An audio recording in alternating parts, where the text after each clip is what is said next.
Hello, कैसे हैं आप? आज मैं आपको फ़िज़िक्स टीचिंग में आप अपना सेशनल किस प्रकार से बनाएँगे, वो मैं आपको बता रही हूँ। जैसा कि आप देख रहे हैं, हमारा टॉपिक है preparation of a diagnostic test of physics on any one unit.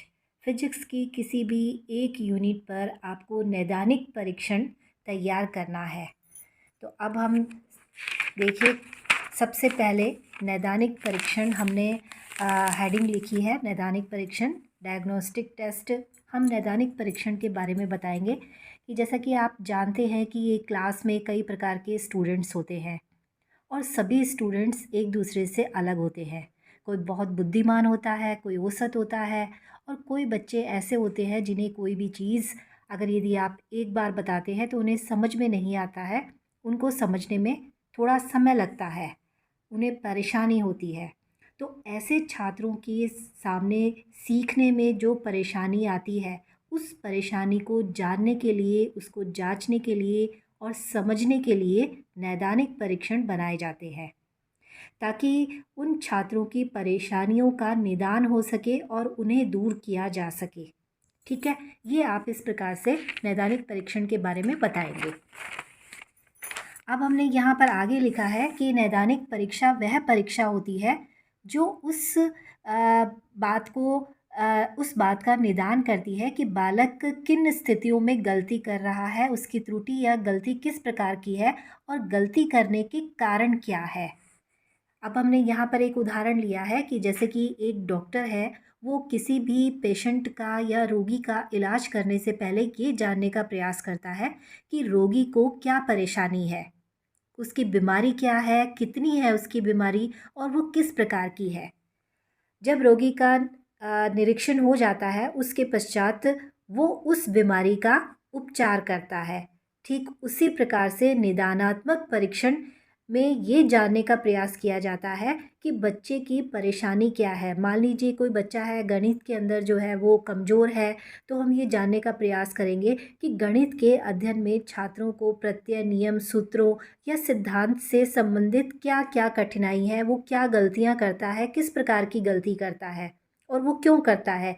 इस प्रकार से ये जानना और पता लगाना निदान कहलाता है।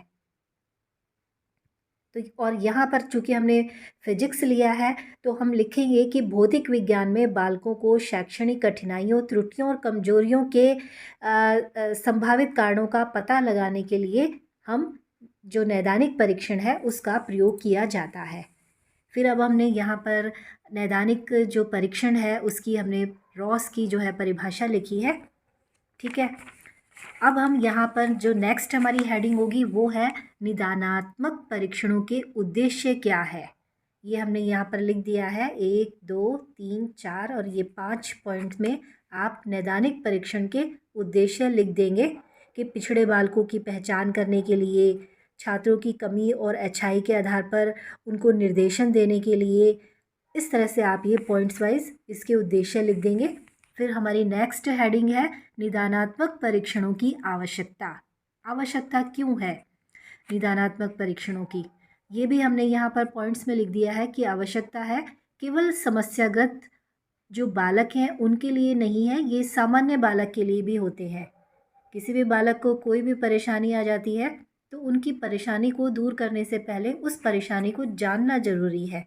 वह वो चीज़ जो जानना है वो निदान है, उसको जानने के लिए ही हम नैदानिक परीक्षण करते हैं। ये देखिए, ये हमने यहाँ पर 7 पॉइंट लिख दिए हैं। फिर उसके पश्चात है नैदानिक परीक्षण के स्तर, स्टेज ऑफ डायग्नोस्टिक टेस्ट। अब इसके 5 स्तर हैं। 5 स्तरों पर हम इस प्रक्रिया को करते हैं। सबसे पहले हम शिक्षार्थी का या स्टूडेंट का चयन करते हैं। दूसरा हमने लिखा है कि निदान हेतु विषय वस्तु क्षेत्र का निर्धारण करना। तीसरा है जो विषय वस्तु क्षेत्र में कठिनाई स्थल है उसकी खोज करना, उपचारात्मक प्रक्रिया को अपनाना और त्रुटियों के रोकथाम के उपाय बनाना। ये आपको समझ में आ गया होगा कि सबसे पहले हम स्टूडेंट का चुनाव करते हैं, फिर उसकी विषय वस्तु क्या है जिसमें हमें उसका कठिनाई को जानना है, फिर उस कठिनाई को खोज की जाती है, उसको उपचार किया जाता है, और फिर उसके पश्चात उस त्रुटियों की रोकथाम के उपाय बताए जाते हैं। अब ये फर्स्ट हमारा ये है कि नैदानिक परीक्षण के लिए छात्रों की पहचान को कैसे करें। कुछ बच्चे ऐसे होते हैं कि खराब स्मृति, धीरे धीरे सीखने और जल्दी भूलने की उनकी आदत होती है। बच्चे जो होते हैं वो धीरे धीरे सीख रहे हैं, ये बहुत जल्दी चीज़ों को भूल जाते हैं। दूसरा है कि सीखने की प्रेरणा में कमी, सीखना ही नहीं चाहते। आत्मविश्वास की कमी है। सूचना को प्रभावी ढंग से समझने में असफल रहना और चीज़ों को आसानी से एक दूसरे में मिला देना। यानी कि ज्ञान को जो है, जो भी चीज़ आपने सीखी है वो चीज़ को एक दूसरे के अंदर जो है मिक्स कर देना। फिर है नवीनता और रचनात्मकता की कमी, समस्या हल करने या गंभीर रूप से सोचने के लिए विश्लेषण में असमर्थ। कि अगर यदि मान लीजिए कोई समस्या आ गई है तो उसको वो सीरियसली सोच ही नहीं पाते हैं, सोचने में वो असमर्थ होते हैं।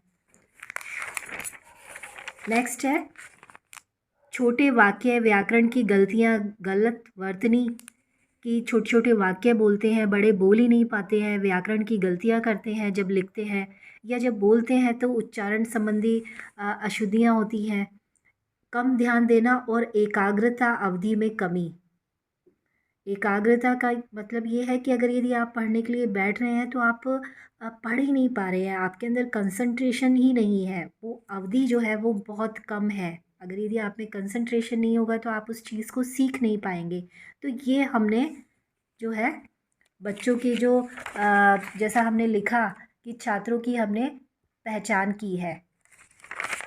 फिर हमने लिखा है कमजोरी के मुख्य कारण।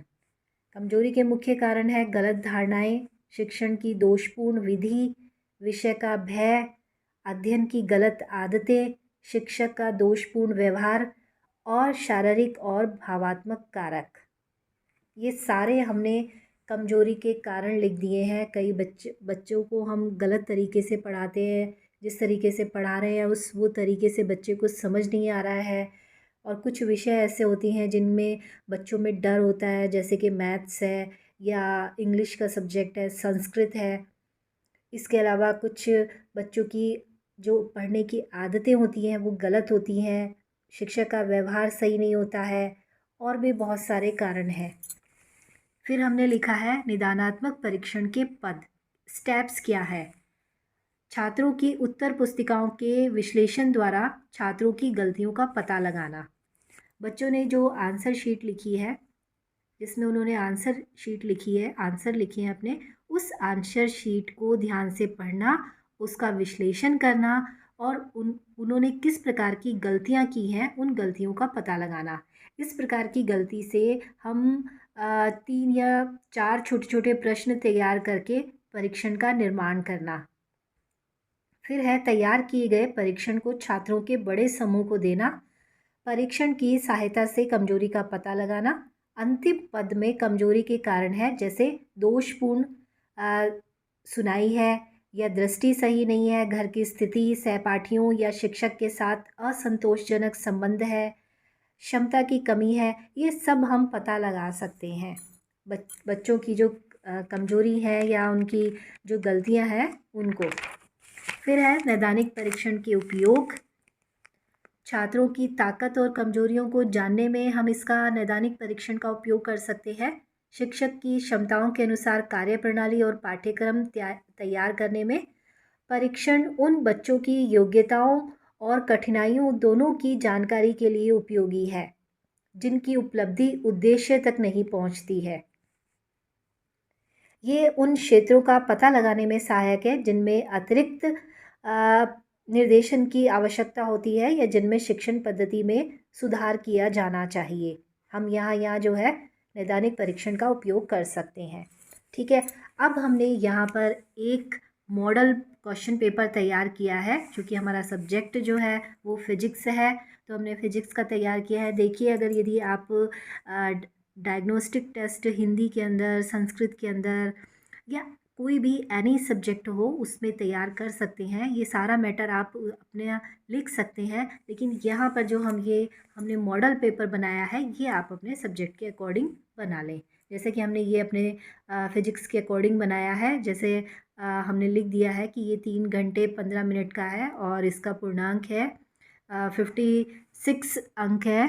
और अब हमने यहाँ पर निर्देश लिख दिए हैं कि बच्चों को जो है सबसे पहले अपना रोल नंबर लिखना है, सभी प्रश्न करने अनिवार्य हैं और प्रश्न का उत्तर जो है उत्तर पुस्तिका में लिखना है। और जहाँ पर भी उत्तर है वो निर्देश के अनुसार ही उनको बच्चों को लिखना है। और इस प्रकार का निर्देश देने के बाद जो है ये हमने अपना जो क्वेश्चंस हैं वो सभी क्वेश्चन हमने यहाँ पर लिख दिए हैं। इस तरह से आप अपने सब्जेक्ट के अकॉर्डिंग जो है अपना क्वेश्चन तैयार आप कर लेंगे। और इस प्रकार से यहाँ पर हमारा ये सेशनल कंप्लीट हो गया है। Thank you.